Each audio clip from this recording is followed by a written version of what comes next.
All right, I think we're good. I think we are live here on YouTube. I think we're also coming live on Twitch. Let me get that all situated over here. I got the YouTube page up as I always do, and I got the Twitch side of things almost. I need the dashboard. Nope, that's not what I want. There we go. All right, cool. So I got both dashboards up. So if you guys are joining us, and this is the first time listening to the Crew Cheese Corner podcast this way, thanks for joining us. We will get started here in about 2 minutes. I just got to get onto my podcasting platform.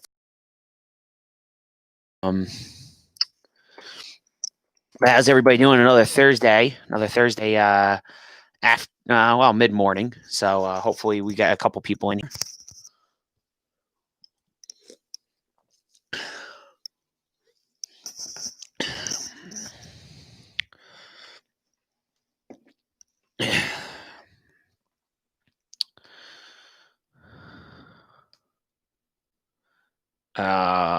Hopefully that doesn't do what I think it's going to do. All right, that's not what I wanted to do.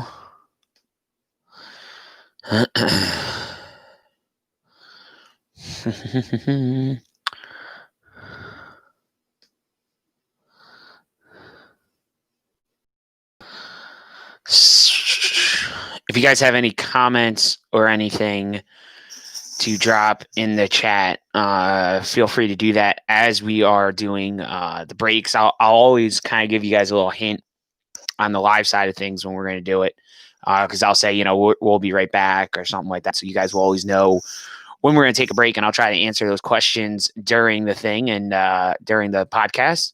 Like I said, if this is your first time listening to it this way via the live streams and stuff like that, this is a NASCAR thing. Also, I know I had a person in here about 2 or 3 weeks ago, maybe even almost a month ago, because I didn't do the live stream last week.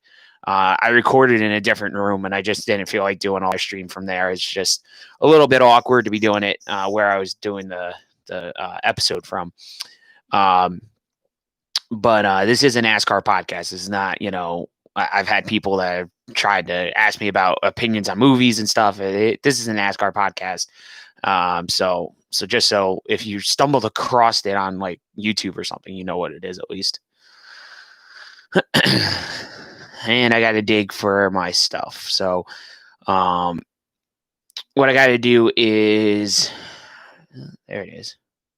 There's that. There's the outro. Sponsored segment.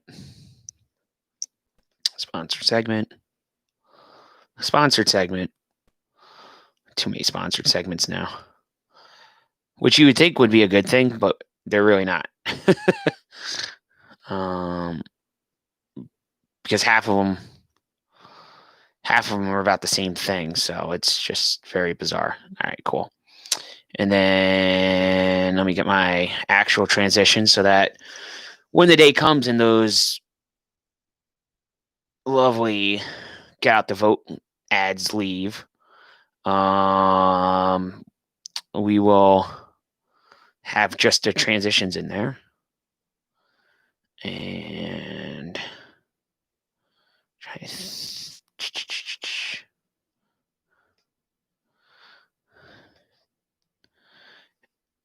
I got 3 in there. Okay, cool.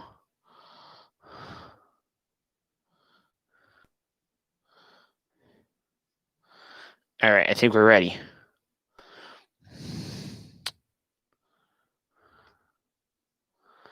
All right, so this first segment is not going to be long. It's usually like a 2-minute quick intro of what we're going to talk about. And I'll get started here now. Hey, everybody, it's Bobby here at the Crew Cheese Corner podcast, coming to you guys with another exciting episode. So we have a lot of news to get to. Obviously, I know everybody wants to talk about the 2021 schedule, so we'll talk about that. We will also discuss the Las Vegas playoff weekend. So we had all 3 series are underway in their playoffs. So we had the Chucks, We had the Xfinity cars, which kicked off their playoffs. And if you are watching this live on YouTube or on Twitch, as you can, we'll talk about that in a little bit. You can see I'm wearing my brand new Ryan Sieg gear that I've had delivered yesterday. So really cool, exciting race for Ryan Sieg. He had a top 5 finish out at Las Vegas. So we'll talk about Ryan Sieg and the Xfinity guys. And then we'll talk about the surprise winner on Sunday evening, which was Kurt Busch picking up a win at his home track. I believe the first time he's ever won there, in the Cup car at least. So a big win for Kurt Busch. That moves him into the round of 8. So it's a little bit of a surprise there. I don't really think I would have had Kurt Busch in my round of 8 drivers, considering the speed that CGR has lacked a little bit this year as a whole. But a big win for Kurt. And then we'll also get into all the silly season news, all the late breaking stuff, whether it's possibly Corey LaJoie looking at Xfinity rides, whether it's the hot rumor of, maybe Eric Jones now driving for JTG Daugherty. Maybe the 43 and the 48 are not possibilities for Jones. Maybe he's going to go drive the 37. What does that leave? Where does that leave Ryan Preece exactly? We've been talking about Preece going to Xfinity. So where does that leave that? And, kind of wrap up some of the silly season stuff and look ahead to Talladega, which is going to be an absolute mess. I'm calling it now. This race at Talladega is going to be a disaster for a lot of reasons. All that and more coming up on this crazy Thursday. That is the day after the 2021 schedule release, and we'll get it all started right after this, right here on the Crew Chiefs Corner podcast. I am Bobby Bailey. All right, so that was pretty much right on the money, right around 2 minutes. Pretty good. So while that is uploading, so the next segment we're going to talk about, and it's going to take a minute to process. So this next segment, we're going to basically talk about the 2021 schedule. Normally, I like breaking down the races first, but obviously the 2021 schedule news, I know a lot of people want to talk about it. So this is going to be something people are going to want to know my opinions about, what I think about it. So we'll discuss that in the first segment, lead it off with the big news, and then we'll break down Las Vegas after that, and then we will go into silly season news. So that's kind of like the little agenda here for this episode of the Crew Chiefs Corner podcast, and kind of some cool stuff. So that all got uploaded. Let me just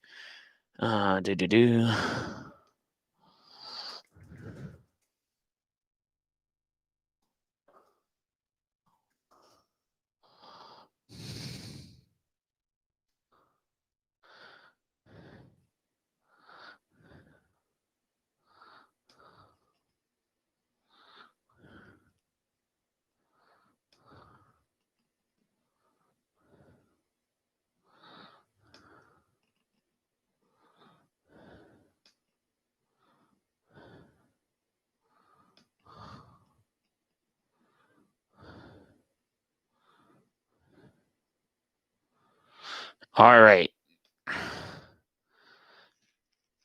I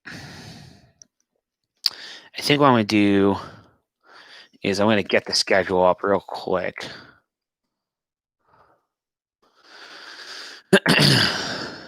So we have that all on there. Like I said, if you guys have questions on either on the YouTube side or also on the Twitch side of things, be sure to share them. And let me get the 2021 schedule up here just so I have all the dates here in front of me. This is going to be kind of hard to kind of quickly scroll to it. All right, this is a little bit better. Not much, but a little bit. All right. It'll do, Donkey. It'll do. Do that. All right, guys, back here on the Crew Chiefs Corner podcast. I am Bobby Bailey, bringing you kind of the 2021 schedule news. So yesterday afternoon, NASCAR kind of did a couple different things. The first thing they did was they really did allow the tracks to kind of make their own announcements. This wasn't like a joint, like NASCAR, like this is what's going on with the schedule kind of thing. They kind of did their part in the afternoon. They did a teleconference with Steve Phelps. Unfortunately, I wasn't really able to join in on that just because I was at my other job. So I wasn't able to really listen in on the conversation that was being had. But we're gonna run through the dates. We'll talk about them, what change has occurred with that date, if there is any, and then we'll talk kind of about that. So it is 36 races that are points paying events for 2021, just like it's been for the last probably 15 years or so. I would guess 10, 15 years. It's been about 36 races. So we're going to start the season off with the 9 points Busch Clash, which is going to be run on the Daytona Road Course. So that is the first major change that is going to be on the schedule that you're going to notice, is that the Clash is at the road course this year. In 2021, it won't be at the Oval. Then you have the Dual Daytona, which is the qualifying races to set your spot for the starting lineup for the Daytona 500. So that will be done on Thursday, February 11th. The Clash is going to be run on Tuesday, February 9th. So the Clash will not be a Sunday show. It won't be a Saturday evening race. It'll be on a Tuesday, February 9th. I think that was done on purpose so it didn't compete with like the Super Bowl or anything like that. Then you have February 14th. You have the Daytona 500. So that's going to be on Sunday. And then the second race of the season this year was, I believe, Las Vegas, right? If I'm not mistaken, was the second race, something like that. So you're going to have Homestead now as the second race of the season. So we're going to go to Homestead on February 21st. Then the following Sunday, the 28th, we go out to Auto Club for its final race as a 2-mile racetrack. So Auto Club will transition that right after that race. Actually, they'll transition it to the short track. It's going to be a half-mile high bank short track. So that transition will begin right after that race on February 28th. So I would imagine the morning of the 29th, they'll have bulldozers there, and they'll be starting to work on the new racing surface at Auto Club Speedway. And the track will be done for its 2022 date. So a little look into the future that Auto Club will be on the 2022 schedule as well. Anyhow, we then go to Las Vegas on March 7th for their first race. Then we follow that up with Phoenix for their first race on March 21st. Then the 8th of March, we go to Bristol. And we're not going to run normal Bristol. We're going to run Bristol on dirt. So this is something, guys, they did probably early 2000s. I think it was like 2000, 2001, maybe 2002. They brought in huge mountains of dirt, and they laid it down on the concrete surface at Bristol Motor Speedway, and they ran World of Outlaw sprints there. I believe they even ran the Outlaw modifieds there and stuff like that. So they will have dirt at Bristol for that spring race weekend. And it'll be the first time the Cup cars have been on a dirt track since 1970. So it's going to be over 50 years since the last dirt race that NASCAR has run with the Cup cars. Now, obviously, we've had Eldora with the Truck Series.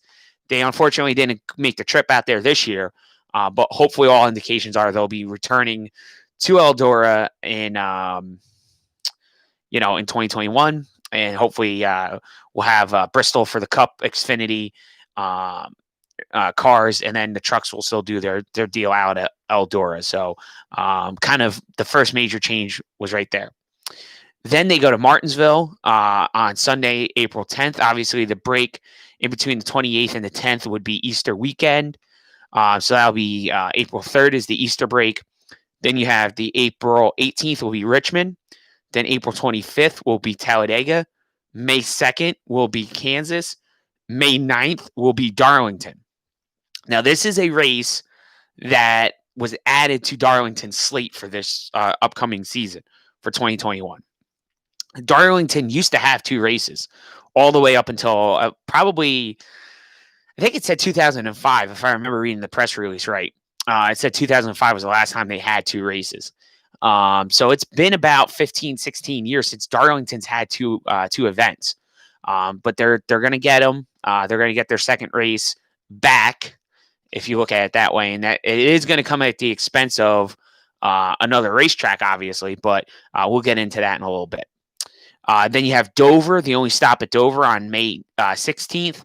Then you have the first new track that we're going to run on, brand new, not a track that they're covering with dirt, brand new track, which will be Sunday, May 23rd, which will be Circuit of the Americas, which is COTA. Now, this race is a date they've taken, Speedway Motorsports has taken from Texas Motor Speedway and has reassigned it to COTA. Now, the interesting thing with this whole deal is that NASCAR had or COTA had a deal with Texas Motor Speedway that they weren't allowed to go out and get a date from NASCAR as long as Texas Motor Speedway had 2 dates. So what NASCAR has done is NASCAR has allowed Speedway Motorsports to move the All-Star race instead of being run at Charlotte like it has for 22 out of the 25 years that it has existed. They allowed that to move to Texas. So they will still have 2 dates. It's just one's going to be the non-points exhibition race, which is the All-Star event, and the other one would be a playoff race. So, I know it's a sad day for fans in Texas. They want to see 2 points paying races, but you still get 2 weekends to go to the track. So maybe not the worst thing in the world to have the All-Star race in Texas Motor Speedway. And hopefully they pair that up with maybe some other races, maybe like Xfinity or Trucks or somebody goes there with the All-Star race. So it's not just one event. But anyhow, Speedway Motorsports is going to move that other points race to COTA, Circuit of the Americas, and they will be the promoter of that event. Then you have the Coca-Cola 600, which will run in its traditional spot on May 30th. Then we go out to Sonoma for June 6th. And then we have the All-Star race on June 13th. So normally the All-Star race is the week before the Coke 600, kind of where COTA lands on this 2021 schedule, but it will be run a couple weeks after. So a little bit of a pushback on the All-Star event. Not the biggest thing in the world. I think it's a pretty good setup there. The way they had it kind of broken down, I think makes a lot more sense. Because then you do COTA, then you have Charlotte, and then you do Sonoma, and then you go to Texas. So it'll make sense. Then you have the second new track on the calendar, which will be the Nashville Super Speedway. Now, remember, for those of you out there that remember this being announced way back when, that this is a track that is owned by Dover Motorsports. So Dover gave up one of their dates for Dover, and they're bringing it to the Nashville Super Speedway. I saw a picture on Twitter earlier in the week. They're hard at work. They're actually out there power washing the racing surface to get it all nice and clean of all the debris and dead weeds and stuff that have grown on the track since it's basically sat vacant since 2011. So they're cleaning the place up. It's going to be, I think, a pretty exciting race. The races at Nashville Super Speedway had some really good finishes. If you go back and look at some of the Busch races back then, they had some really exciting races there. So I think Nashville Super Speedway put on a good show for the Cup cars. Hopefully NASCAR gets their heads together and puts the low downforce package on those cars for that racetrack. I think that would be a really sick package to have there. Then you have the Pocono doubleheader. So something I wasn't really sure if NASCAR was going to do this year or how they were going to handle with this 2021 schedule. Seeing how the doubleheaders worked this year, maybe not so much the ones where they would run on Sunday and then run on Wednesday, but talking about the back-to-back races, I was kind of surprised that this isn't how they didn't give Michigan 2 dates, and this isn't how they gave Texas 2 dates. And then you're shortening up the schedule in the sense that it's not as many weekends, but maybe we can go to more places. So I'll see how that kind of all shakes out down the road. But I do think that this Pocono doubleheader is going to be something we're going to see down the road as well with other tracks going forward. I think NASCAR's trying to get to new markets, they're trying to do new things, but I think they're trying not to sacrifice fan bases as well. So we'll see how that all pans out. Then we go to another new track. So this is the third new track that we have on our calendar in 2021, which is a July 4th date at Road America. And it'll be the second time ever the Cup Series has visited Road America. Yes, NASCAR was at Road America for the Cup cars all the way back in 1956. They have never been back. So it'll be interesting to see a race that none of us have ever seen before, or at least most of us hasn't seen before. And we'll watch with bated breath on July 4th. As far as I, can say, I mean, the Xfinity races there have been exciting. The Jeremy Clements win kind of stands out. Brendan Gaughan. There's been some really exciting races out there at Road America, and I think it will add another wrinkle to the schedule, and it will make that weekend even more fun. And then the next racetrack we go to is Atlanta. So Atlanta's usually just had one date, and Atlanta's going to have two. So Atlanta's going to have two dates. The second race in July 11th is normally a date that we'd be going to Kentucky. And now is a good point. Now's a good part to point out that we're not going to run Kentucky this year in 2021, and we're also not going to run Chicagoland, which is where I believe the Darlington date is coming from. So I know it's a sad day for the fans at both of those tracks. It's a sad day for those communities because, listen, it's not just going to these racetracks. It's the fans that go there and support these places. And, I think, Kentucky was kind of a weird deal. Kentucky was a track that wanted a cup date, sued NASCAR, wanted to get a date, and basically got bought out by Bruton Smith. And he took a date away from, I don't know if it was Atlanta per se, or it was New Hampshire. I think it was Atlanta though. He took that date away from and gave it to Kentucky. So, it was a track that people went to. I mean, I think the first couple of years it was packed, it was sold out. And then I think over time, just the fan base had eroded there. And I just think that it's a tough thing because, you look at, Kentucky is a fantastic place. I mean, everybody likes to go there as far as drivers go because of the characteristics of the track. But I think as, folks are looking at what can we do to make the sport more entertaining and what can we do to help, create some excitement in the schedule year after year when you run the same places year after year after year after year. I think sometimes you got to shake it up. And I think that does mean that sometimes you got to take races away from markets to give it to other markets. Now, I don't think that NASCAR is saying, we're done with Chicagoland, we're going to rip it up and make it, industrial parks, because they had a plan to do that with surplus land that got turned down by the city of Joliet. So I don't know how that's all going to pan out or what's exactly going to happen with Chicagoland. But I know Kentucky, they're talking about using it as a mixed use facility. And racing's still going to have a part of it there. So hopefully they're able to attract some other series there, and continue on with some stuff there. But it's just a tough deal for everybody involved. And I understand the frustration of the fans that are losing their track. It's something you don't want to see happen, but things happen. We get progress that way.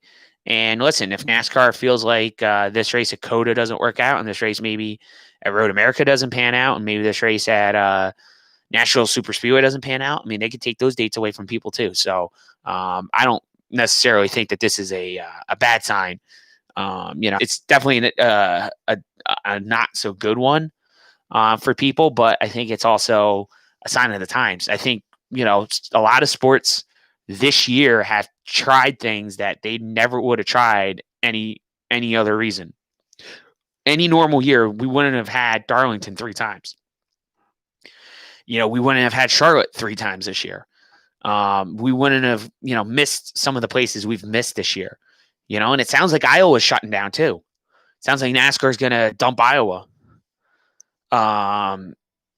Because there's no IndyCar race there, which was a shock to a lot of people.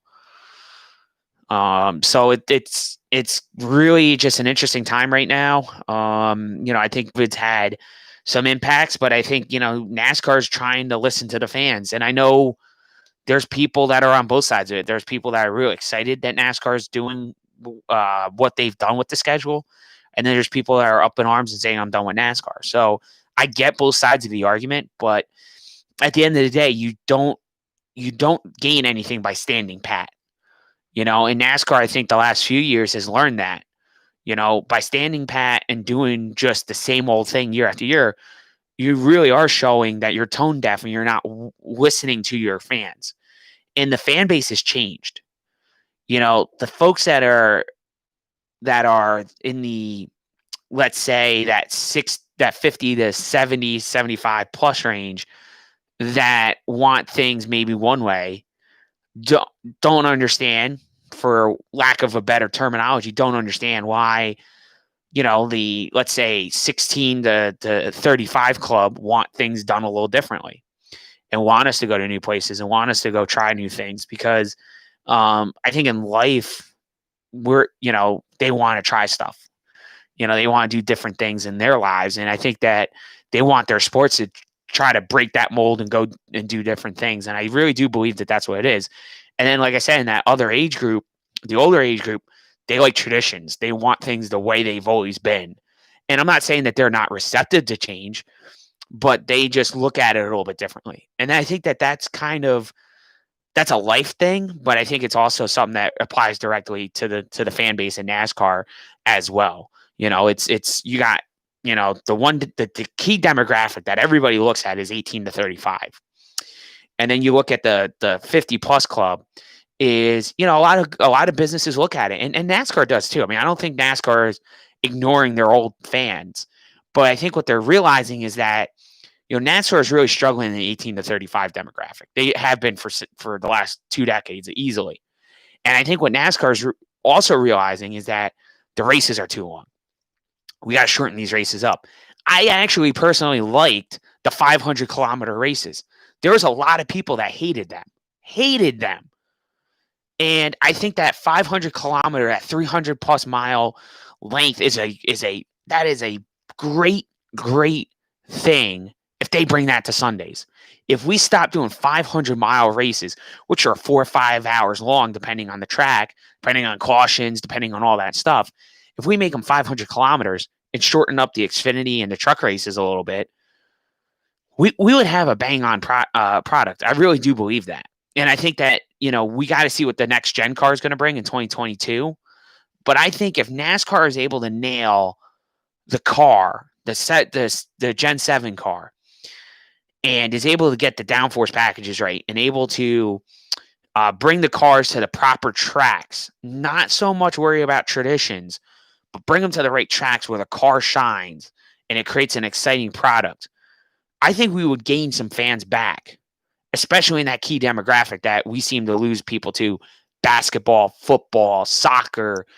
These are all sports that, NASCAR has to compete with in those demographics. NASCAR has been beating, some of these sports during the pandemic, but we know it can't compete against the NFL. We know it's not going to be able to compete probably with the World Series this year, depending on who's in it. So there's going to be some things that people are just not going to be able to watch. But when you look at that key 18 to 35 bracket, what are two sports? What are they? What two sports are they? It's the NFL and it's the NBA. And those two sports have captured the 18 to 35 demographic, which is the key demographic that NASCAR wants to go after. So I think that that's a little bit of why NASCAR has done what they did with this schedule. And also you look at Ben Kennedy. Ben Kennedy is now the one of the vice presidents of the sport. Ben's a younger guy. Ben has a lot of really good ideas. Ben actually tried to race. He was in Xfinity. He was in trucks. He won a truck race. So Ben knows what it's like to compete in this sport. Ben is also very aware of what the fans want. And I think he's definitely not his uncle. Okay, he's not Brian France. I think Ben is definitely got an ear to the grindstone when it comes to the fans. And I think they actually have a really good plan in place. I mean, I think Steve Phelps knows what he's doing. You got O'Donnell knows what he's doing. Steve O'Donnell knows. And I think for the first time, and it's all under the leadership of Jim France. And I think for the first time, you could see NASCAR sort of has a path forward. This isn't the Brian France NASCAR, which seemed like it took a step forward and then 8 steps backwards, the next year. This seems like Jim France has always known what he's doing. And you look at how he's built IMSA into a really nice, American road racing, league, and one that people actually go out and compete in and really enjoy racing in it. And I think NASCAR is sort of starting to take that step back to where it was, the relevancy of it. And I think this schedule is going to be an exciting one. So let's get back into it. Enough of me jabbering about it. Let's get back into some dates here. So after we go to Atlanta for the second time, you have New Hampshire. Then you have Watkins Glen on August 8th. So July 18th is New Hampshire. August 8th is Watkins Glen. The 2 off weeks are on purpose to not compete against the Olympics, and it also makes NBC's life a lot easier, so they're not throwing NASCAR on MSNBC2 or USA Network or TNT or some random network that they could plug into and put NASCAR on, but it's not really the NBC Sports Network or NBC main network. So we'll see how that all pans out. Then we go August 15th to the Indianapolis road course. So that's a big change, getting away from the traditional oval, getting onto the road course. Again, I know a lot of people like the tradition of running the Brickyard. Again, I'm okay with this move. I think this is, hey, let's try something different. Let's see the Cup cars there. Let's not cast the stone first before we see what happens. All right, guys. Then we have Michigan. Their lone race of the 2021 season will be on August 22nd. And then we end the regular season at Daytona on Saturday, August 28th, under the lights at Daytona. Then we start the playoffs. So the playoff races basically are the same tracks. There's just a little bit of a different order. The round of 16 is going to start at Darlington with the Southern 500. We're going to go to Richmond, and then we're going to go to Bristol. Bristol will be on the concrete surface. Then the round of 12 starts with Las Vegas, Talladega, and the Charlotte Roval, just like it does this year. The round of, that was the round of 12. The round of 8 is going to start now with Texas. This year, we're going to go to Kansas first, then Texas. So they flopped them. That's October 17th, and October 24th is Kansas. October 31st will be Martinsville. That will be the race that decides the Final Four. And then Sunday, November 7th, we'll wrap up the championship in Phoenix once again. So second year in a row, the championship will be decided in Phoenix. That cat was let out of the bag early in the season. So that is the 2021 schedule for the NASCAR Cup Series. And like I said, I think overall it's a good schedule. I think NASCAR has done a nice job with it. I really do think they've made some necessary adjustments to it. I think they've made some great improvements. Would I like to have seen Gateway on here somehow? Yeah, but I don't know what other track you really take off of this map in order to accomplish it. But I think Gateway would have been a nice addition. I think there's maybe 1 or 2 other places NASCAR had talked to that they weren't able to get a deal done. But I do like the idea of NASCAR going to Road America. I do like the Circuit of the Americas. Listen, I like the road racing. It's been fun. It's been exciting. I'm not just saying that as somebody likes Chase Elliott. I'm saying that because the racing has been exciting. I know the Daytona road course wasn't really that great, but guys, change is sometimes a good thing. So let's see what happens on this schedule, and we'll go from there. So what we're going to do is we're going to take another quick break, and then on the other side of that break, we are going to talk about Las Vegas and how we had a crazy weekend out there with all 3 series, and we'll keep it rolling here on the Crew Chiefs Corner podcast. I am Bobby Bailey. All right, so that's going to take probably 2 or 3 minutes to process, but yeah, like I said, guys, really, really looking forward to this 2021 schedule. I think it's probably going to be one of those deals that you're really just going to enjoy.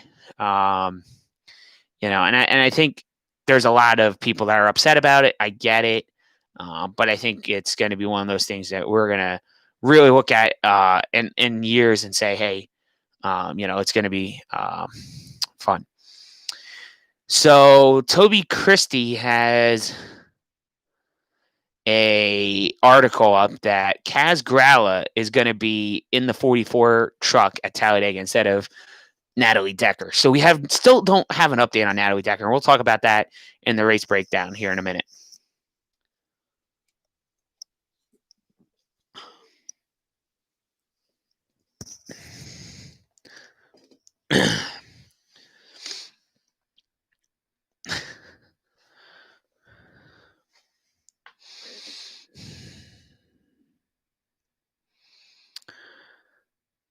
Now I know Natalie posted a comment. I forget it was on Instagram or what. That she was. Good gosh.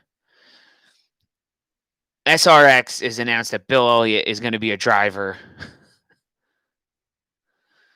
Oh boy. This is going to be one hell of a series that they put together. I got to hand it to Ray Abraham and Tony Stewart. They have really gone far and wide to pick some of these drivers. So very interesting. You see how we're doing here. We're still processing.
So, sorry, I had to take care of something there.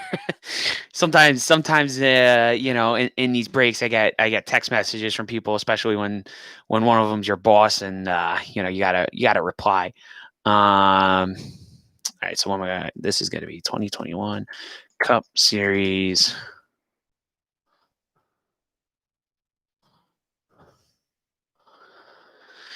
I know nobody likes dead air. It's usually awkward. Let me see where we at here. All right, so we got that.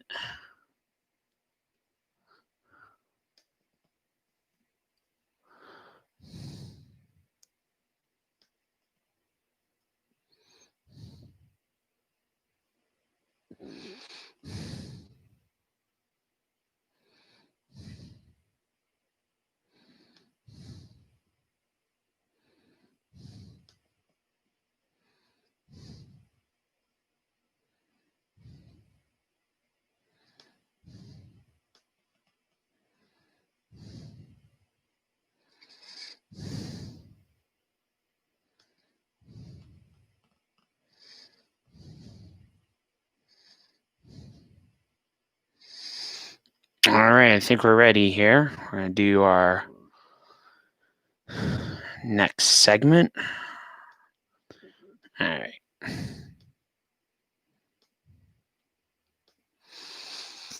Okay, everybody, back here on the Coochie's Corner podcast. This is Bobby Bailey bringing you the Las Vegas recap. So we had a great weekend out at Las Vegas as far as racing goes. Very, very exciting to have all three series out at the track, and everybody's in the middle, or at least the start of their playoffs, I should say, because the Xfinity guys started out at Las Vegas. But let me get to last week's stuff so we can talk about that real quick. But we had the truck race start us off, and let me tell you, I really thought the truck race is always the exciting race, right? This is the one that everybody likes to watch.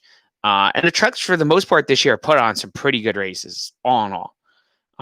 But when you get to Las Vegas, you get to these mile and a half. Sometimes you get guys that just become dominant, right? And if you look at the first part of this race, you would sit there and say, or you look at the stat box and you say, man, Sheldon Creed really had the truck, right? So you look at the stat box, you see that Sheldon Creed led twice, he led 89 laps, dominant truck, right? That's what you would say. But really, the guy that had the dominant truck was Austin Hill. And the thing that a lot of people look at what they would do with a truck like that. Austin Hill started 11th. His truck wasn't the greatest, but they worked on that truck. Scott Zipadelli, almost called him his brother Greg. Scott Zipadelli and that 16 Shiggy Hattori team really worked on that truck. And Austin won there last year, and it's always funny when you get guys that have won the race the year before, and they come back and the next year they're trying to repeat, and it's always harder to repeat because you have a new generation of trucks or a new generation of race cars. Guys have tried different things. People are trying to figure out what you did to be successful. And I thought it was kind of interesting because they showed a pre-race interview, Fox Sports did, where Austin Hill's saying that his truck can get over the bumps better than anybody else's truck. And I'm sitting there like, I don't know about that. I don't know about that one. I don't know. So I'm sitting there thinking to myself, I don't know if I would have said that. Why I think my truck's better than everybody else's. It's because we all get over the bumps better. Because then that would make all the other teams look and say, what can we do to make our truck go over the bumps better? Because that's what Austin Hill's doing. Let's see. I'm going to go play with the front end, suspension components, and I'm going to do this. I'm going to do that. So I don't know if I would have given away the secret, so to speak, but I don't know if he really did or didn't. But at the end of the day, Austin Hill got the win. He had the truck at the end. They really set him up there. That last run, those last 40 laps or so, they really set him up for it. And he had the truck to win and going away. That was really the thing that I thought really impressed me with him the most. So a big win for Austin Hill. Good run for Sheldon Creed still. Second was a good run for them. They're especially in the playoffs. But how about the next three guys on this top five? Tanner Gray. Here's a kid that 2 years ago was running NHRA pro stock cars. He was drag racing. He wasn't driving a stock car. And this kid is jumped in. He went back into late models. He did some late model racing, probably 6 years before that. Got out of it, went back drag racing, and then got back out of it again and decided he wanted to do NASCAR for real. And Tanner Gray finished third, an impressive third for this young man, and had a good truck all race. He finished 8th in the first stage and finished 10th in the second stage and finished third in the race. So a great run for Tanner Gray. Stuart Friesen. I mean, here's a guy that has had a rotten year. The first half of the year, these guys struggled tremendously. And if you look at the reason why they struggled, you could blame it on a few things. The first thing you can blame it on is they switched from Chevy and GMS trucks to getting some KBM stuff. I don't know how new it is, how old it is, but they get Toyota stuff and they got chassis from Kyle's Rowdy Fabrication or chassis, whatever he calls it. But they're finally starting to put it together. So a solid fourth place finish for Stuart Friesen. A good run for those guys. They needed that in the worst way.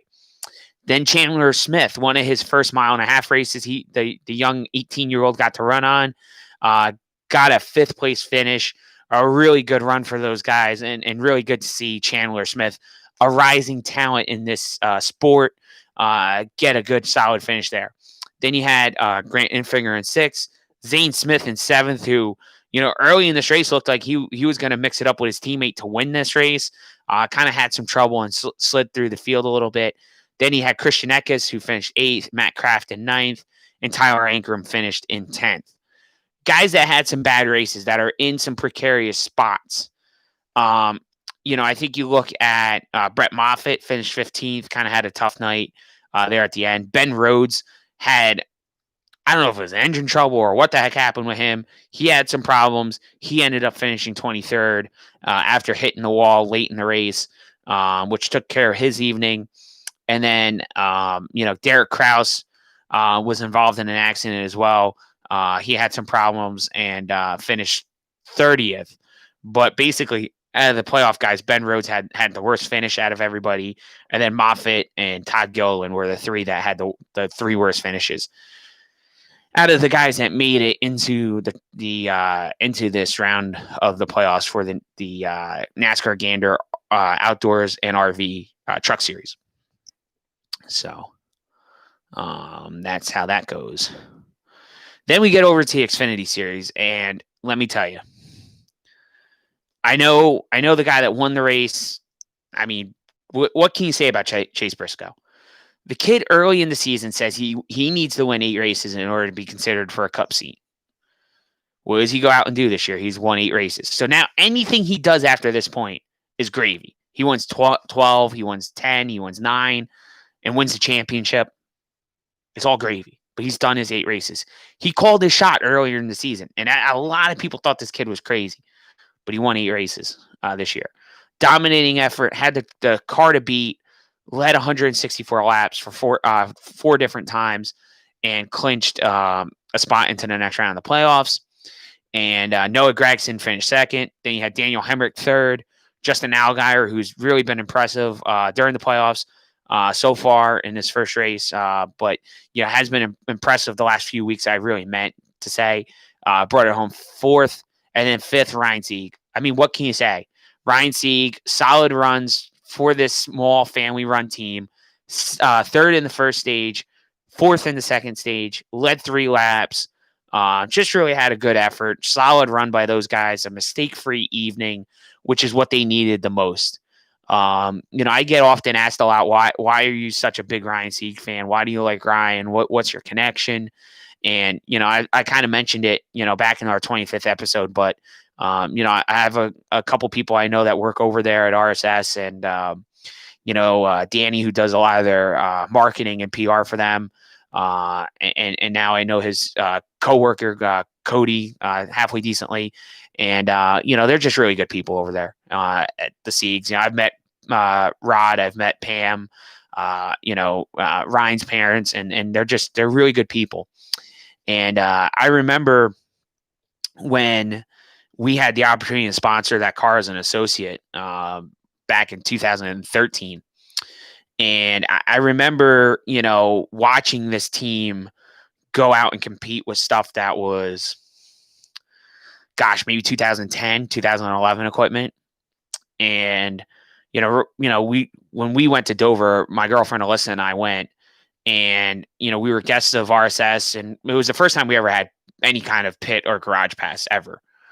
So we're in the garages and just, really just didn't know what to do in a lot of ways. But, we hung out with the family, and we hung out with Danny and the crew and stuff. And they couldn't have been more welcoming. And for a group of people that there's only 5 or 6 guys that work on that car full time. They are a fun bunch to be around. They are just crazy to be around, but good people. And I think at the end of the day, you root for those family run operations, because that is what racing is a lot at the local levels. I have another buddy that works on a modified team right now, and those are all family run operations. And, those are fun to be around.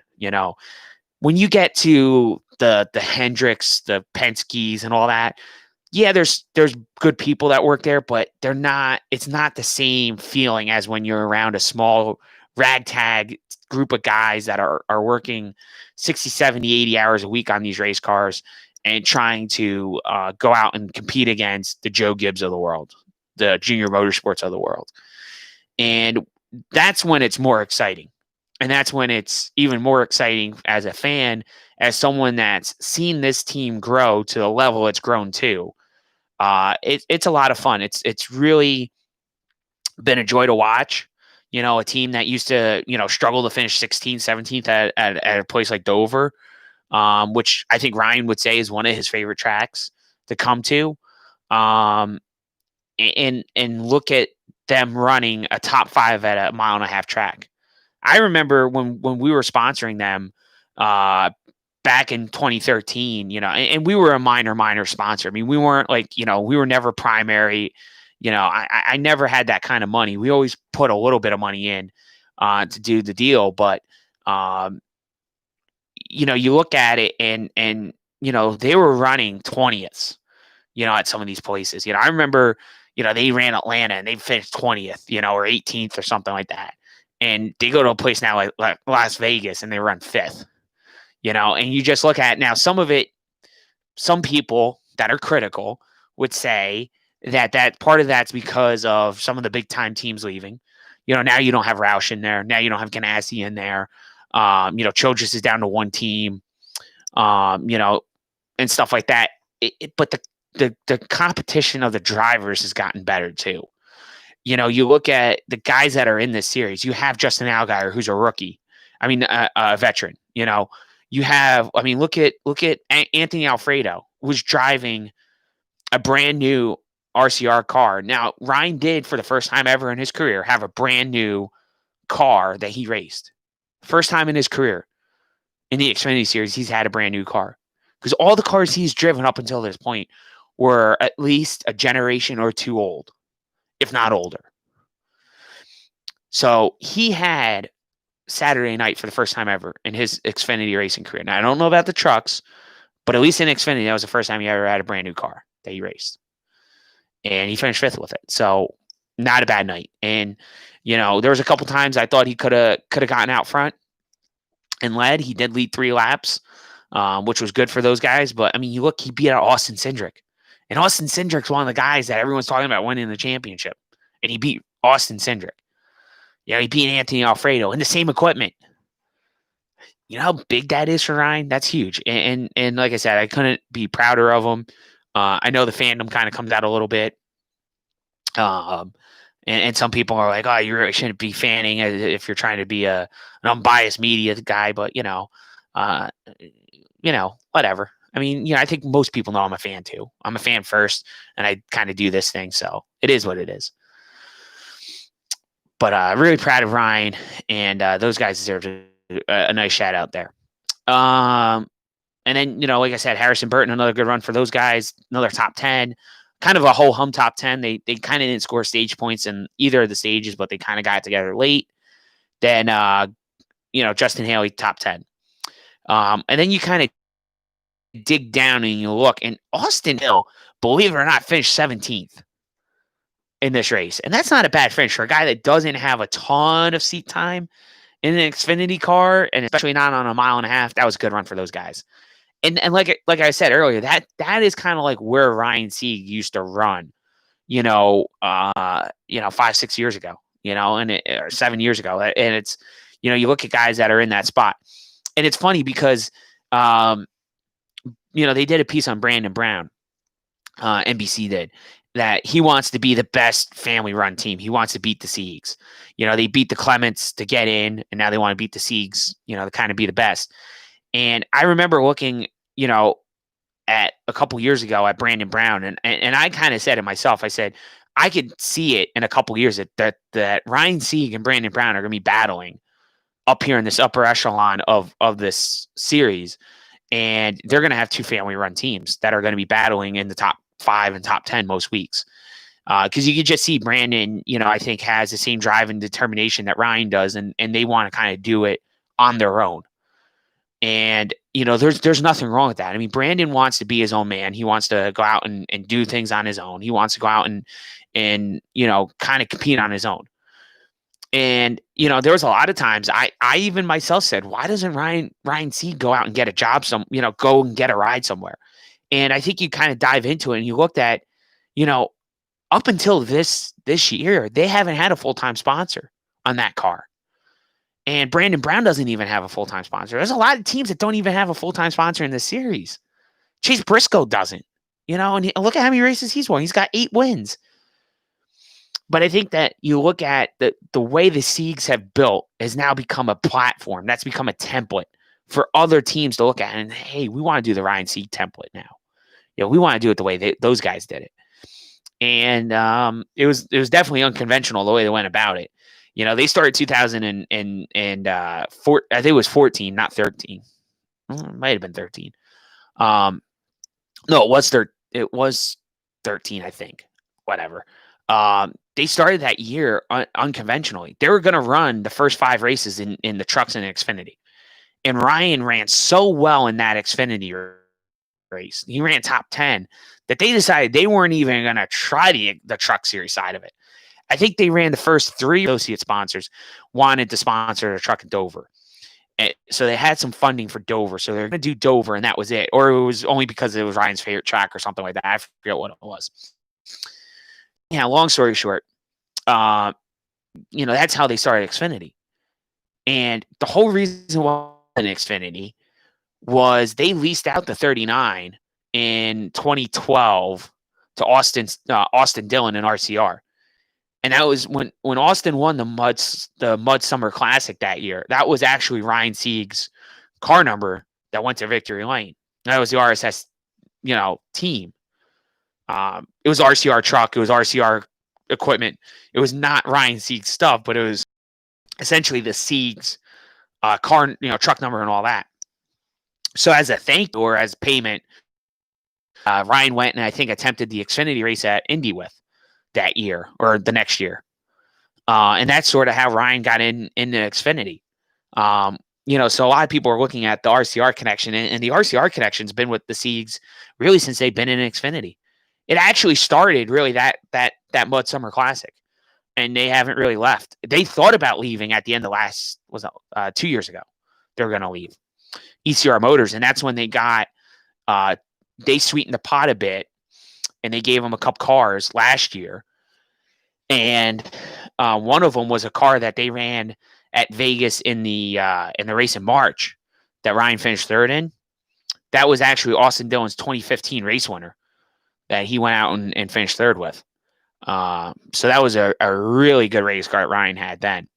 And it's blossomed into them being able to even get an opportunity to get a brand new car out of there and run it for Vegas. So that was big for those guys. Like I said, just a big weekend. And like I said, when you look at these smaller teams, which is kind of where I've always tried to focus on Crew Chief's Corner. We talk about everything, but at least with the smaller teams, you try to focus on those guys because there's some really cool stories in there. And like I said, I think Brandon Brown's going to be kind of like that next Ryan Sieg. If you're looking for that, I think it's going to be him. I think Josh Williams is another one to watch out for. Josh has always made some noise in those Mario Goslin run cars, so I would keep an eye on him as well. So enough on the Xfinity Series. We'll get over to the Cup side of things and Kurt Busch. I mean, listen, I'll be honest with you guys. I had a rough weekend as far as my real job went, so I did not watch as much of the Cup races as I wanted to. I kind of missed some of it. Fell asleep during some of it. So Kurt Busch won, surprise winner. Matt DiBenedetto, the guy goes out and finishes second, tries to win the race. Finishes second. Denny Hamlin, dominant car, probably should have won the race. Had an untimely caution that kind of took him out of contention of winning, and comes back to finish 3rd. Truex was 4th, Bowman 5th, Kyle Busch 6th, 7th was Ryan Blaney, 8th was Eric Jones, 9th was Chris Buescher, so a good run by Buescher. And 10th was Kevin Harvick. So an overall good night. Some playoff guys that had a tough night. Obviously, Chase Elliott. Austin Dillon had a rough night. They had some problems on that car. They had some gremlins, I should say.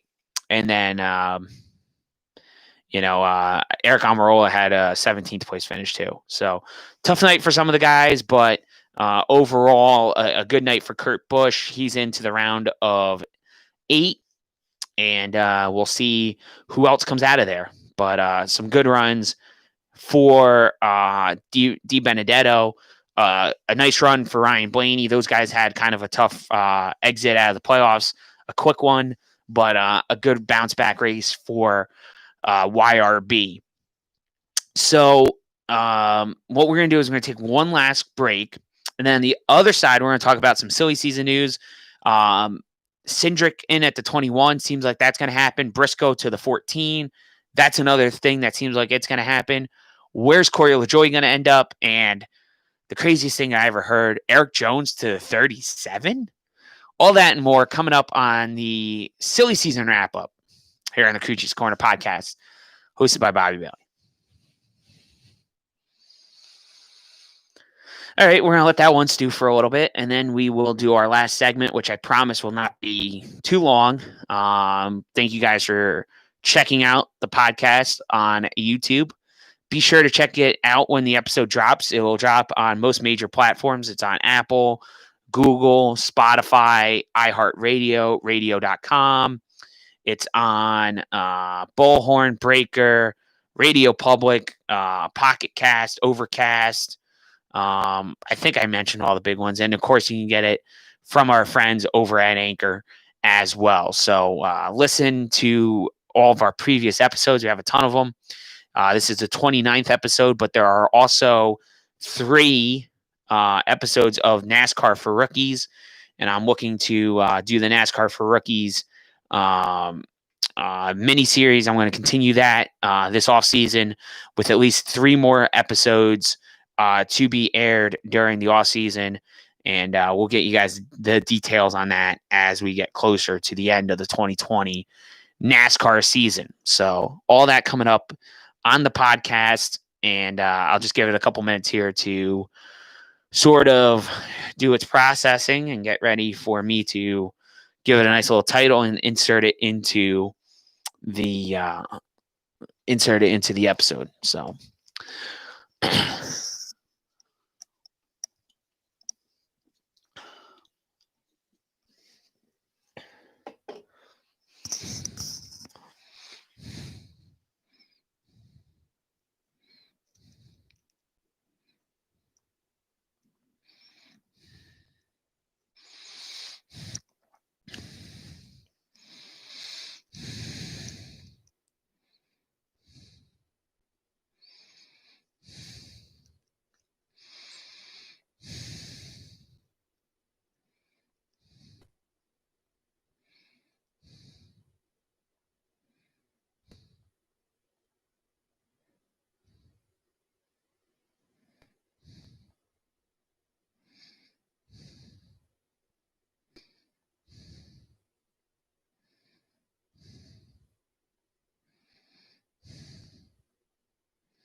So I guess what we'll do while I'm waiting for this thing to actually, it did process. Look at that. Wow.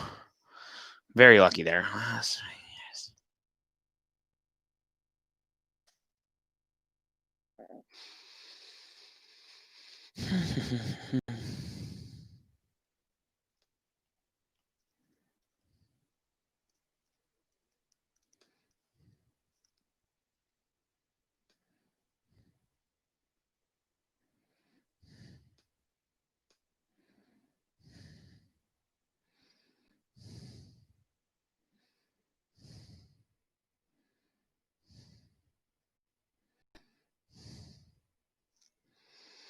All right, we're going to do our last one here in a minute. But before we do, I want to show you guys something I got in the other, since the last episode we did. So, I have a ton of die-casts here behind me. There's some cars over here that you can't see. But this is what I just got in recently. I got in this Ross Chastain. This is the Advent Health car. All right, so this is the Spire Motorsports entry that he drove at Daytona and also drove it at Coca-Cola 600. So this came in autographed from our good friends over at Plan B Sales, which are having some really good fun times over there. So you want to check them out, planbsales.com. And I believe they're going to be having some news here in a bit. So check that out when that news gets dropped. I know We got a little bit of a hint in one of the groups I was in on what the news is, but I'll wait for you guys to find out publicly what the news is going to be, and you guys will, I think, enjoy it. So that's that. All right, let's get into this last segment. All right, everybody, back here with the Crew Chiefs Corner podcast. This is the silly season with NASCAR. So nothing official to report really this week. We know that Matt DiBenedetto is going to find out the fate of his contract extension today. I would be highly surprised if he gets brought back. That would open the door for Austin Cindric to drive for the Wood Brothers. And then the other thing that's been pretty hot recently is that it sounds like Clint Bowyer is not returning to Stewart-Haas, and it sounds like, that Chase Briscoe will be in the 14. So that is some of the big news. There was also some grumblings about Erik Jones possibly driving the 37 and not Corey LaJoie, as we've been previously kind of hearing, but still nothing definitive on that. Erik Jones is also a candidate for the 48, but we also know that Kyle Larson has been making the rounds as well as a person to consider for the 48 Ally Chevrolet. And then there's also been some chatter about where is Corey LaJoie going to end up if he doesn't get the 37? So there was some chatter about him in Xfinity.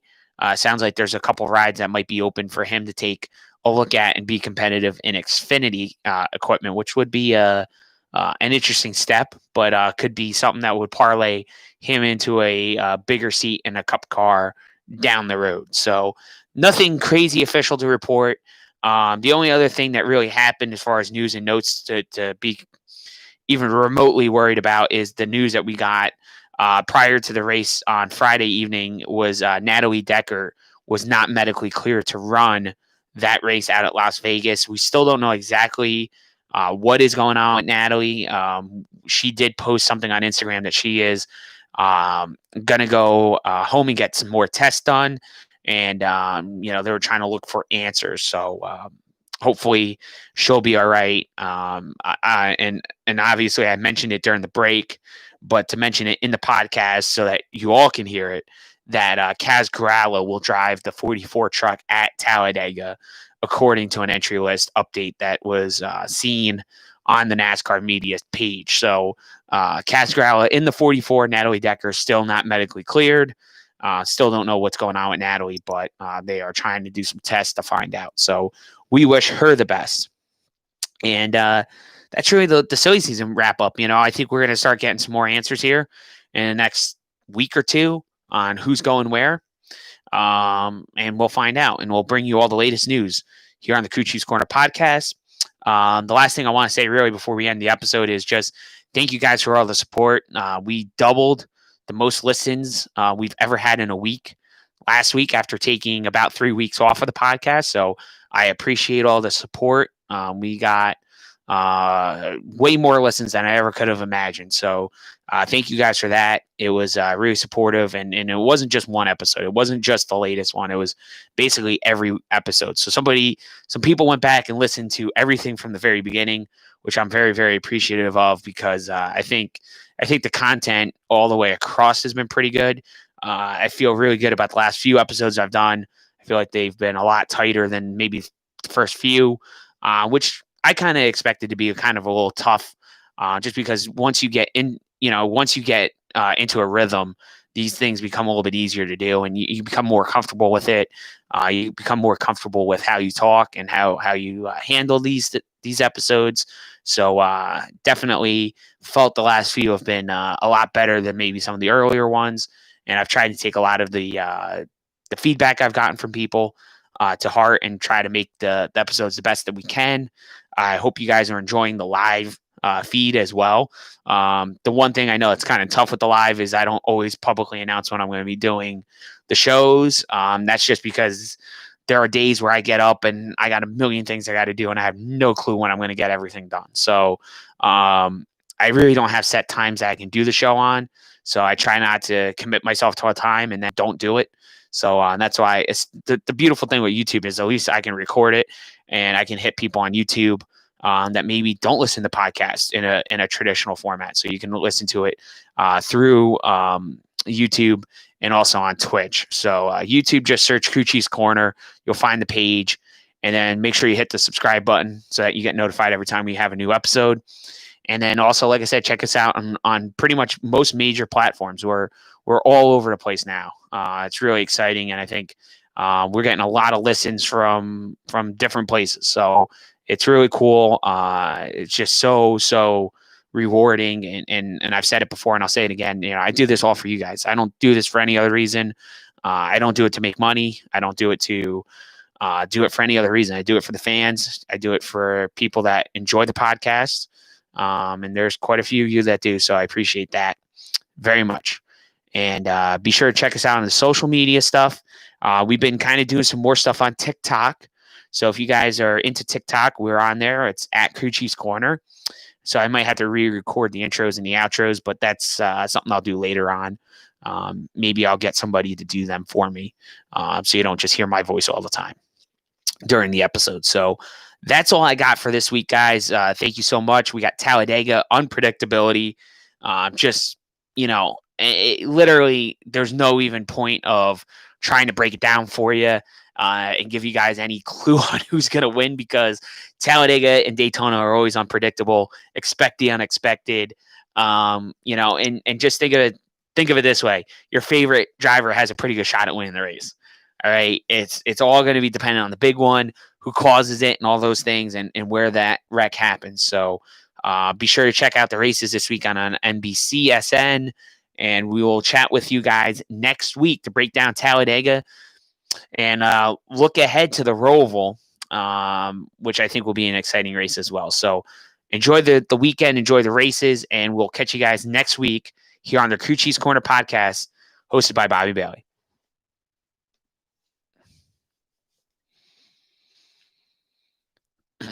All right, guys. So that's it. That is an official episode of the Crew Chiefs Corner podcast. Like I said, on most major platforms. It is available on Apple, Google, Spotify, iHeartRadio, radio.com. Just you name it, we're on it. Okay. We're pretty much everywhere you want to be as far as podcast goes. So thank you guys so much for the support. We had almost triple the amount of listens I've ever had in the history of the show. It was definitely double, but we were almost triple it. So thank you guys for that support. Be sure to hit the subscribe button on here on YouTube or on Twitch. Follow us on Twitch. I think it's, subscribe here on YouTube, follow on Twitch. And don't forget about our Facebook page. Facebook is at The Crew Chief. Twitter is at The Crew Chief. Then Instagram's at Crew Chiefs Corner. And TikTok is also at Crew Chiefs Corner. So check us out on all of our social. We keep you guys up to date on everything through all channels. And there's no website. I've been doing this via social for a long time now. So I think the social is the way to go. Anyhow, it's the way of the future as far as I'm concerned. So check us out, and we will catch you guys. We'll try to do a Facebook Live tomorrow. I've been meaning to do one for over a month. I know people like the interaction of that, so we'll do a Facebook Live tomorrow. I will announce a time on the Facebook page probably tomorrow morning once I get up and figure out what I got to get done for the day and stuff like that, and how the day's going to go. But we'll catch you tomorrow on Facebook, and we'll catch you guys next week right here on the Crew Chiefs Corner podcast.